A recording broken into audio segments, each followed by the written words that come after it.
NEC section 240.4 C dictates that the ampacity of conductors must not be less than the rating of the overcurrent device protecting them. A design using conductors with an ampacity less than the overcurrent device rating is not code compliant. This non-compliance can lead to overheating of conductors, damage to equipment or wiring, and potential fire hazards.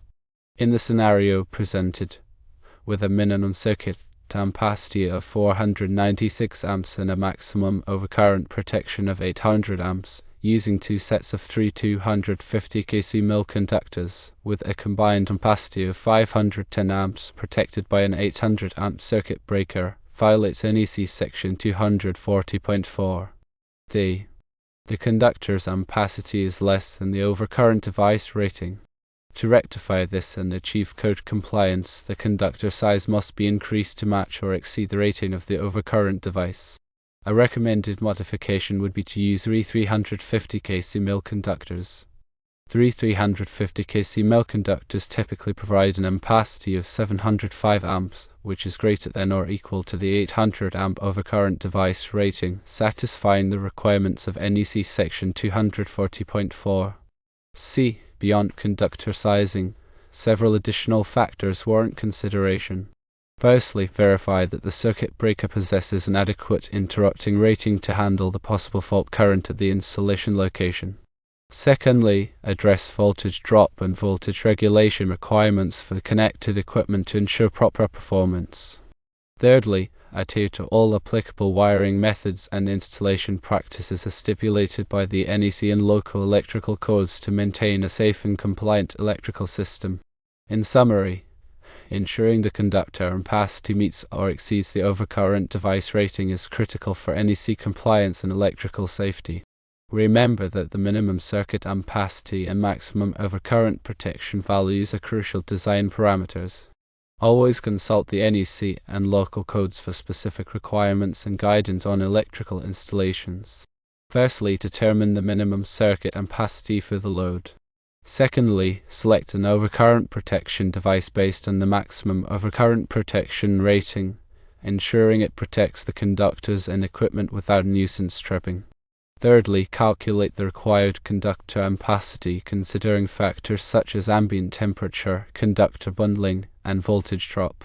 Fourthly, choose conductors with an ampacity equal to or greater than the calculated value in the overcurrent device rating. Fifthly, ensure that the selected conductors are suitable for the application considering factors like insulation type, voltage rating, and environmental conditions. Sixthly, install the conductors and overcurrent protection device according to NEC guidelines and manufacturer's instructions.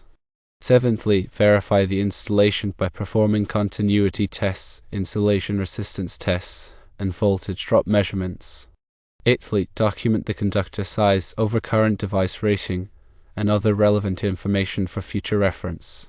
Ninthly, periodically inspect and maintain the electrical system to ensure continued compliance and safety.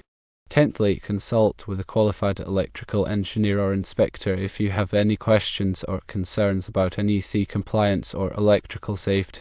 Now, let's elaborate further on each of these points. Considering ampacity correction factors is important because the ampacity of a conductor is based on certain standard conditions, typically an ambient temperature of 30 degrees Celsius or 86 degrees Fahrenheit. If the ambient temperature is higher, the conductor's ampacity must be derated to prevent overheating. Correction factors are found in NEC table 310.15 bone or its equivalent. For example, if the ambient temperature is 40 degrees Celsius and the conductor's insulation has a temperature rating of 75 degrees Celsius, the correction factor might be 0.88. This means the conductor's ampacity is reduced to 88% of its listed value. Similarly, if multiple current carrying conductors are bundled together in a raceway or cable, their ampacity must be derated because the heat generated by each conductor can raise the overall temperature inside the raceway or cable. Adjustment factors for the number of current carrying conductors are found in NEC table 310.15b3. For example, if there are 4 to 6 current carrying conductors in a raceway, the adjustment factor might be 0.80, reducing the conductor's ampacity to 80% of its listed value. Voltage drop occurs when electrical current flows through a conductor, causing a decrease in voltage from the source to the load. Excessive voltage drop can cause equipment to malfunction or operate inefficiently. The NEC recommends limiting voltage drop to 3% for feeders and 5% for the combined feeder and branch circuit. Voltage drop can be calculated using formulas that take into account the conductor's resistance, length, and the current flowing through it. Increasing the conductor size can reduce voltage drop, as larger conductors have lower resistance. When selecting conductors, it's crucial to consider their suitability for the application. The insulation type must be appropriate for the operating temperature and environmental conditions. Common insulation types include THHN, THW, and XHHW. The voltage rating of the conductor must be equal to or greater than the system voltage. Conductors must also be protected from physical damage and corrosion.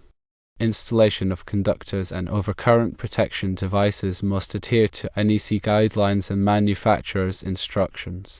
Proper wiring methods, such as using appropriate conduit or cable types, are essential. Connections must be made using approved connectors and terminals, and all connections must be tight and secure. Overcurrent protection devices must be installed in readily accessible locations and properly labeled. After installation, it's important to verify the integrity of the electrical system through testing. Continuity tests ensure that conductors are properly connected and that there are no open circuits. Insulation resistance tests measure the resistance between conductors and ground, ensuring that there are no insulation faults. Voltage drop measurements verify that voltage drop is within acceptable limits. Documentation of the electrical system is essential for future reference and maintenance. This documentation should include conductor sizes, overcurrent device ratings, wiring diagrams, and test results. Periodic inspection and maintenance are crucial for ensuring the continued safety and reliability of the electrical system. Inspection should include checking for loose connections, damaged conductors, and corroded components. Overcurrent protection devices should be tested periodically to ensure they are functioning properly. If any problems are found, they should be corrected promptly. Finally, if you have any questions or concerns about NEC compliant or electrical safety, consult with a qualified electrical engineer or inspector. They can provide expert guidance and ensure that your electrical system is safe and compliant. For example, let's consider a scenario where we need to size conductors and overcurrent protection for a 30 horsepower, 480 volt motor. Firstly, we need to determine the motor's full load current from NEC table 430.250. For a 30 horsepower, 480 volt motor, the full load current is 40 amps. Secondly, we need to determine the minimum conductor ampacity. According to NEC 430.22, the conductors supplying a motor must have an ampacity of at least 125% of the motor's full load current. In this case, 125% of 40 amps is 50 amps. Thirdly, we need to select a conductor size that has an ampacity of at least 50 amps. According to NEC Table 310.16, the number 6 AWG copper conductor with THHN insulation has an ampacity of 55 amps, which is sufficient. Fourthly, we need to determine the maximum overcurrent protection rating. According to NEC 430.52, the overcurrent protection for a motor must not exceed certain percentages of the motor's full load current, depending on the type of overcurrent device. For an inverse times circuit breaker, the maximum rating is 250% of the motor's full load current. In this case, 250% of 40 amps is 100 amps. Fifthly, we need to select an overcurrent device with a rating that does not exceed 100 amps. A 100 amp circuit breaker would be suitable. Sixthly, we need to consider any applicable correction or adjustment factors. If the ambient temperature is higher than 30 degrees Celsius, or if there are more than 3 current-carrying conductors in a raceway, we may need to vary the conductor ampacity. Seventhly, we need to install the conductors and overcurrent protection device according to NEC guidelines and manufacturer's instructions. Eighthly, we need to verify the installation by performing continuity tests, insulation resistance tests, and voltage drop measurements. Ninthly, we need to document the conductor size, overcurrent device rating, and other relevant information for future reference. Tenthly, we need to periodically inspect and maintain the electrical system to ensure continued compliance and safety. Remember that this is just one example, and the specific requirements for conductor sizing and overcurrent protection may vary depending on the application and the applicable codes and standards. Always consult with a qualified electrical engineer or inspector if you have any questions or concerns. Let's delve deeper into the importance of conductor insulation types.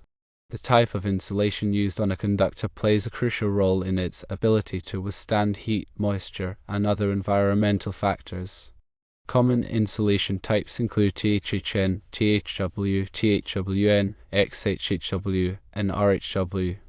THHN insulation is a thermoplastic high-heat resistant nylon-coated insulation suitable for dry and damp locations.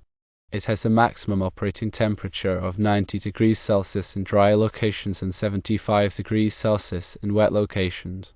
THW insulation is a thermoplastic heat and water-resistant insulation, suitable for wet and dry locations. It has a maximum operating temperature of 75 degrees Celsius. THWN insulation is similar to THW, but it also has a nylon coating for added protection against moisture and abrasion. XHHW insulation is a cross-linked polyethylene high-heat resistant water-resistant insulation, suitable for wet and dry locations. It has a maximum operating temperature of 90 degrees Celsius in dry locations and 75 degrees Celsius in wet locations. RHW insulation is a rubber heat-resistant water-resistant insulation suitable for wet and dry locations. It has a maximum operating temperature of 75 degrees Celsius.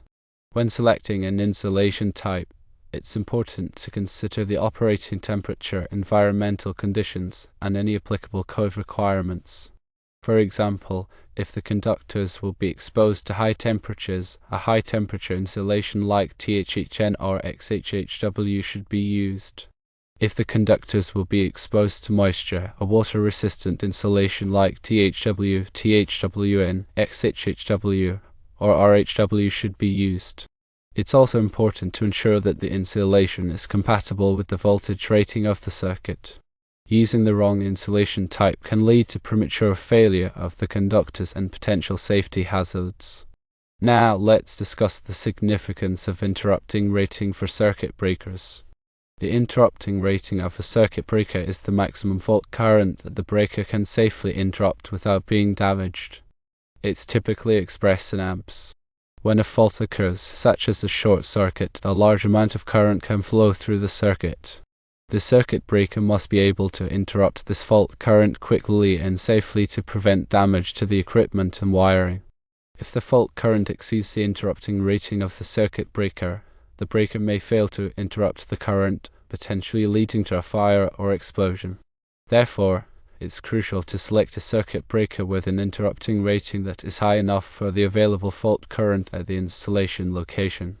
The available fault current can be calculated using various methods, such as point-to-point calculations or using fault current calculation software. Factors that affect the available fault current include the size and impedance of the utility transformer, the length and impedance of the conductors, and the presence of any generators or other sources of fault current. The interrupting rating of a circuit breaker is typically marked on the breaker's nameplate.